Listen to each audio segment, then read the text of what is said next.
அவருக்கு முன்பு ஹிட்லர் சொல்றான். என்ன சொல்றான்?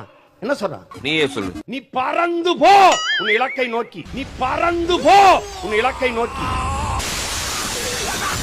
முடியவில்லை என்றால் வேகமாக ஓடு. தெய்வமே, வேகத்தை குறைக்காம போய்கிட்டு இருக்கு. குறுக்கேது மணலாரி எது வந்துடக்கூடாது ஆண்டவா.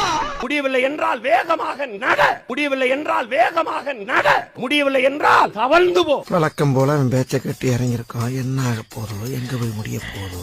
அதுவும் முடியலையா உருண்டு போ. அதுவும் முடியலையா உருண்டு போ.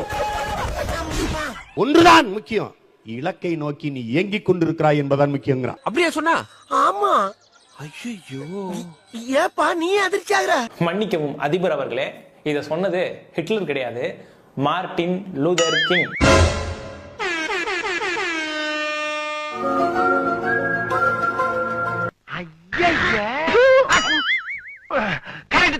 கடமை இல்லாத உரிமை இல்லை என்கிறான் ஹிட்லர். அந்த ஆள் என்ன சொன்ன? கடமை இல்லாத உரிமை இல்லை என்று முசோலினி சொன்னது.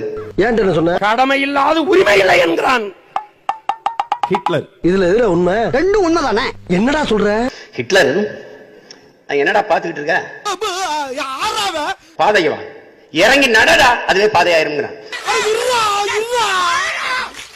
உண்மையிலே இப்படி சொன்னது ஹிட்லர் கிடையாது. ஹெலனா பெட்ரோனா பிளவாட்ஸ்கி அப்படின்ற ஒரு Buddhist the voice of silence அப்படின்ற தன்னுடைய புத்தகத்துல இத குறிப்பிடுறாங்க.